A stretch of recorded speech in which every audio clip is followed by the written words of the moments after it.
زندگی اور کچھ بھی نہیں، تیری میری کہانی ہے۔ ارے واہ واہ واہ واہ واہ واہ، واہ واہ، یہ گنگنا بھی لیتے ہیں آپ اکیلے میں؟ نہیں نہیں بس نہیں، اکیلے میں تو گنگنا لیتے ہوں۔ نہیں، میں ہولی میٹر میں اچھا، گاتا ہوں۔ ہولی میٹر ایک ٹھیک ہے۔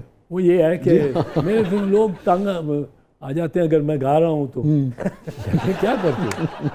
تو پھر اب میں نے ہولی میٹر ڈسکور کیا جس میں سونی دھرتی بڑا اچھا گاتا، اچھا، واہ واہ واہ، اور وہ یہ ہے کہ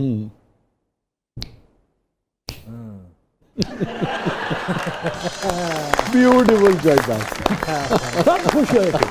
ارے واہ، یہ ہولی میٹر میٹر ہی ہے، ہولی ہے۔ کیا کیوٹنس ہے۔ جی جج صاحب۔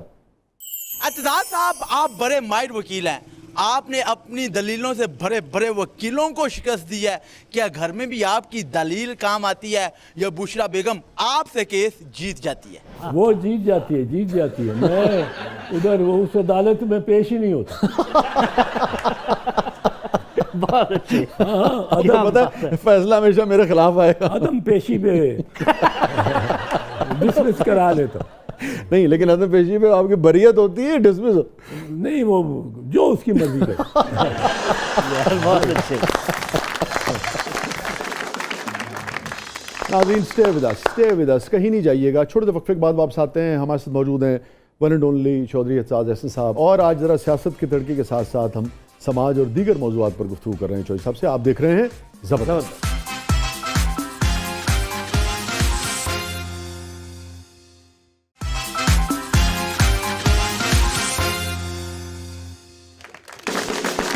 ویلکم بیک ناظرین، زبردست میں ایک بار پھر خوش آمدید۔ ہمارے ساتھ موجود ہیں محترم چودھری اعتزاز احسن صاحب۔ چودھری صاحب، ہمارا سیگمنٹ ہے جس کا نام ہے کتھارسس۔ کوئی ریگریٹ چودھری صاحب زندگی میں؟ اللہ کے فضل سے نہیں، کوئی ریگریٹ نہیں؟ ہاں، کوئی ایسی ریگریٹ نہیں ہے کہ جو میں سوچوں کہ میں نے کرنا تھا اور نہیں کیا۔ یہ ایک میرا ارادہ تھا 65 سال کی عمر میں نے ایک ڈیڈ لائن دی ہوئی تھی، بچوں کو بھی دی تھی، 65 سال سے میں نے سب کچھ چھوڑ دیا اور پڑھنا اور لکھنا ہے، کتابیں، اور لکھوں گا 2-3 کتابیں۔ مثال کے طور پہ ایک غالب کی غزل کہ مقام وقوع آ جائیں، واہ، کیونکہ غالب اب یہ کلکتے میں ہی کہہ سکتا تھا، جو بحر نہ ہوتا تو بیاباں ہوتا۔ وہ جو بحر کی وسعت تھی وہ وہاں سے ہی دیکھی جا سکتی، کلکتے میں چکے، ہاں کلکتے میں۔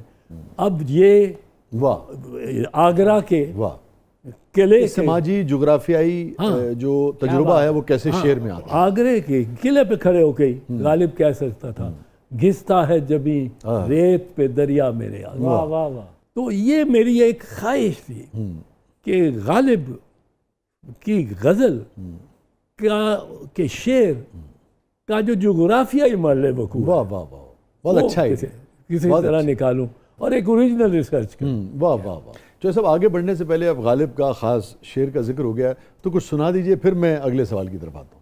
میرا تو میں کوئی شاعر نہیں ہوں بھائی۔ نہیں، آپ کو جیسا نہیں، وہ آپ کی نظمیں جو ہے شعراء اپنے مشاعروں میں جناب آپ کو بلا کے بڑا فخر محسوس کرتے ہیں۔ نہیں، ویری کائنڈ آف یو۔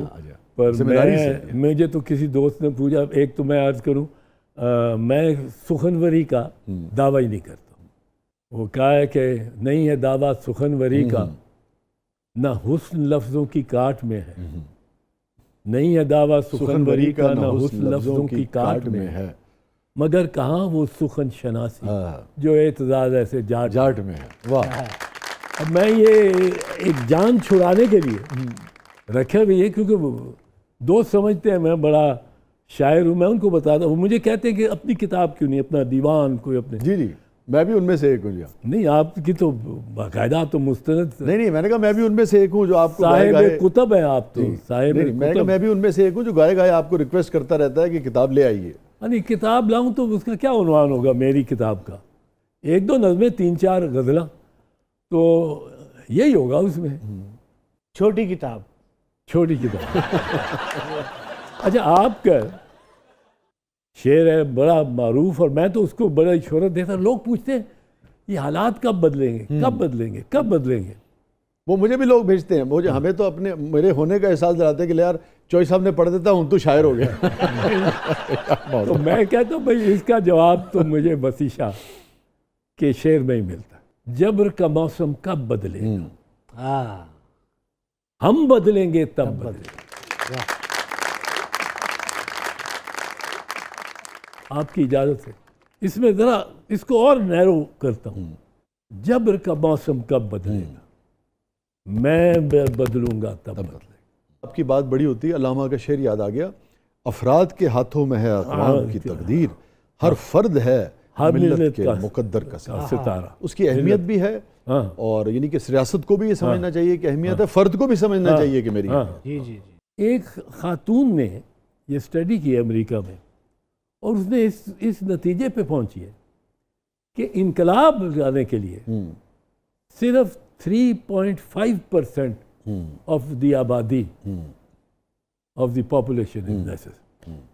3.5% لوگ انقلاب کی رنگ میں، موڈ میں، چینج میں آ جائیں تو انقلاب آئے. ٹھیک جوئی صاحب، لیکن ایک سیزنڈ پولیٹیشین، قانون دان اور ایک دانشور کی حیثیت سے آپ کیا سمجھتے ہیں کہ آخری حد تک یا کس حد تک ریولوشن کے پیچھے جانا چاہیے یا ایولیوشن کے پیچھے جانا چاہیے؟ ایولیوشن والا معاملہ تو ہمارے بس کا لوگ. اچھا. ہم اتنے قوم میں بصیرت قوم اتنے کنسسٹنٹ ہی نہیں. اچھا. واہ. کنسسٹنٹ ایک تسلسل ہونا چاہیے، ایک ٹھہراؤ ہونا چاہیے. مگر چوئی صاحب جو ریولوشن کے مسائل انسانی تاریخ میں ہم نے دیکھے ہیں وہ تو یہ ہوتا ہے نا کہ پھر ایک طبقہ جو ہے وہ دوسرے طبقے کو، وہ پرسنٹیج کم ہو سکتی ہے 20 30 40%، وہ پھر اس کی ہر طرح کی آزادی جو ہے وہ اس کے اوپر قابض ہو جاتا ہے. عموماً انسانی تاریخ کا سبق تو یہ وقت نہیں ہے، ورنہ پڑوس سے لے کے پوری آپ مجھ سے بہتر جانتے ہیں ہر چیز کو. پر آپ دیکھیں جو اس وقت ملک ترقی یافتہ ہے زیادہ، سب سے زیادہ، ان میں انقلاب. آپ درست فرمائیں چوئی صاحب. میں اگر میری آپ تصحیح فرمائیے گا، اگر آیا بھی ہے اس کے بعد الٹیمیٹلی جو سکون ہے وہ پھر اس کے بعد ایولیوشن کے بعد ہی ایک پراپر سوسائٹی بن سکے. نہیں، وہ ایک مرتبہ تو ایک مرتبہ تو اکھاڑنا پڑتا ہے. آپ برطانیہ دیکھ لیں، فرانس دیکھ لیں آپ، لیکن اس کے نتیجے میں نپولین آ گیا نا. نہیں نپولین آیا، ایک دو جنریشنز تو بیچ میں ضائع ہوتی ہیں. وہ آپ یہ سمجھیں کہ پراپر ایولیوشن کے ذریعے اگر اپنے آپ کو ٹھیک نہیں کرتے تو میں خیال میں اس کی سزا ہوتی ہے شاید پھر ریولوشن.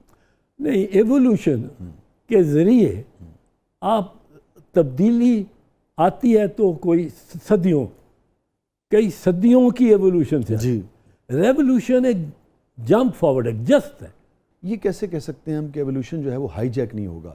جن شخصی انسانی اور مختلف طرح کی آزادیوں کا آپ نے پروگرام کے شروع میں ذکر کیا، کیسے ہم یہ یقین دلا سکتے ہیں کہ وہ بیشتر آبادی کو میسر رہیں گی؟ اور اوریانا فلاشی ایک جرنلسٹ تھی، اٹیلین جرنلسٹ، اس نے بڑے انٹرویو کیے